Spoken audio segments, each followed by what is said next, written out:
Hi friends, எல்லோருக்கும் வணக்கம். எல்லோரும் எப்படி இருக்கீங்க? நல்லா இருக்கீங்களா? இன்றைக்கி ஒரு புது கதை தான் பார்க்க போகிறோம். அதுக்கு முன்னாடி நீங்கள் செய்ய வேண்டிய விஷயம் என்ன அப்படின்னு கேட்டிங்கன்னா, மறக்காமல் நம்ம இந்த சேனலை சப்ஸ்கிரைப் பண்ணிக்கோங்க. கீழே இருக்க பெல் பட்டனையும் கிளிக் பண்ணுங்கள். அப்போ தான் நான் போடக்கூடிய வீடியோக்கள் எல்லாமே உடனுக்குடனே உங்களுக்கு நோட்டிஃபிகேஷன் வரும். ஸோ மறக்காமல் சேனலை சப்ஸ்கிரைப் பண்ணிவிட்டு வீடியோ பாருங்கள் ஃப்ரெண்ட்ஸ். வாங்க நம்ம கதைக்குள்ளே போகலாம். நான் அடுத்த நாளுக்கு எல்லாமே சாப்பாடெலாம் ப்ரிப்பேர் பண்ணிக்கிட்டு இருந்தேன். ஏன் அப்படின்னா, நாள் நைட்டே அத்தை சொல்லிட்டாங்க, மறுநாள் கல்யாணத்துக்கு சீக்கிரம் போகணுமா, அதனால் நீ பிள்ளைங்களுக்கு சாப்பாடெலாம் ரெடி பண்ணி வச்சுட்டு வந்துட்டானா கூட என் பையன் கிளப்பி அழைச்சிட்டு போயிடுவான். நம்ம 2 பேரும் காலையிலேயே கொஞ்சம் சீக்கிரமாக பஸ்ஸில் போயிடலாமா, ஏன்னா இங்கேருந்து 2 மணி நேரம் கிட்ட ஆகும் அப்படிங்கிற மாதிரி சொன்னோன்னே, சரித்த நானும் எல்லாம் ரெடி பண்ணி வச்சிடறேன், நீங்கள் ஒன்றும் கவலைப்படாதீங்க, நான் ரெடி பண்ணி வச்சிடுறேன் அப்படின்னு சொன்னேன். அதுக்கு அத்தை சொன்னாங்க, நீ இப்படி தான் சொல்கிற, எதாக இருந்தாலும் அந்த நேரத்துக்கு கடந்துக்கிட்டு தான் இது பண்ணுறேன் அப்படிங்கிற மாதிரி பேசினாங்க. நான் சொன்னேன், உங்களுக்கே தெரியும் நான் வீட்டு வேலையும் பார்த்துக்கிட்டு அதுக்கப்புறம் டைலரிங்கும் தைச்சிக்கிட்டு இருக்கேன், துணி தைச்சி கொடுக்குறது தானே, அதுலேருந்து வர வருமானத்தில் தானே நம்ம குடும்பம் ஓரளவு முன்னாடி உள்ள நிலைமைக்கு இப்போ இதாக இருக்குது. எனக்கு புரியுதுமா, அதெல்லாம் தெரியாமல் இல்லை, இவன் கொண்டு வர 12,000 13,000 சம்பளத்தை வச்சு என்ன பண்ண முடியும்னு தெரியாதா எனக்கு, எந்த அளவுக்கு இது பண்ணுறோம் செய்கிறோங்கிறது எனக்கு எல்லாமே தெரியும், கஷ்டப்படுறோங்கிறது எல்லாமே தெரியும். நீ இப்போ ஒரு நாளைக்கு 1000 ரூபா கிட்ட சம்பாதிக்கிற அப்படிங்கிறதுனால தான் நம்மளுக்கு ஒரு அளவு நல்லா போயிட்டுருக்கு அப்படிங்கிற மாதிரி எனக்கு தெரியாதா அப்படின்னு எங்கள் அத்தை சொன்னாங்க. சரின்னு சொல்லிவிட்டு நான் மறுநாளைக்கு சாதம் எல்லாம் கிளறி வச்சுட்டு மறுநாள் காலையில் 4 மணிக்கெலாம் அலாரம் வச்சு எழுந்திரிச்சாச்சு. நானும் அத்தையும் கிளம்பிட்டோம். என் ஹஸ்பண்ட்கிட்ட சொன்னதுக்கு, எப்போ பார்த்தாலும் எனக்கு கல்யாணம் அது இதுன்னு தான் போயிட்டுருக்கீங்க, இங்கே எனக்கு இதாக இருக்குது அப்படி இப்படின்னு பேசினார். உடனே எங்கள் அத்தை பேசினாங்க, இது மாதிரி ஏன்னா ஒரு நாளைக்கு மாதத்தில் ஒரு நாள் ஒரு விசேஷத்துக்கு போகிறோம், அது முக்கியமான தேவைங்கிறப்ப நம்ம போய் தானே ஆக வேண்டியது இருக்குது, அவங்க நம்மளுக்கு அன்றைக்கி வந்தவங்களுக்கு நம்ம போகணும் தானே, நீ என்ன இப்படி பேசிக்கிட்டு இருக்க அவங்க அப்பா மாதிரியே அப்படின்னோடனே, அவர் இந்த பிரச்சனைக்கு பயந்துக்கிட்டு தான் தங்கச்சி வீட்டிலேயே இருக்கிறாரு, இங்கே வர்றதில்லை அப்படின்னோடனே, அதுக்கு என்ன பண்ணுறது, உன் தங்கச்சியோட வீட்டுக்காரர் வெளிநாட்டில் இருக்காங்க, மாமியார் மாமனார் இல்லை, அதனால்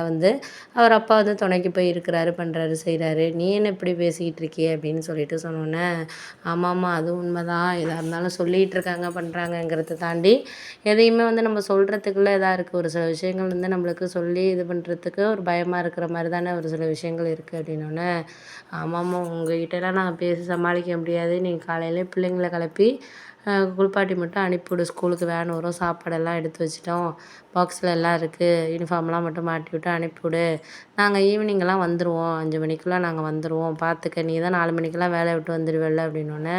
ஆமாம் எனக்கும் தான் ஒரு வெளிநாடு வாய்ப்புங்கிறது வர மாட்டேங்குது, இருங்க இன்னொரு விசா வந்துடும், இன்னொரு 6 மாதத்தில்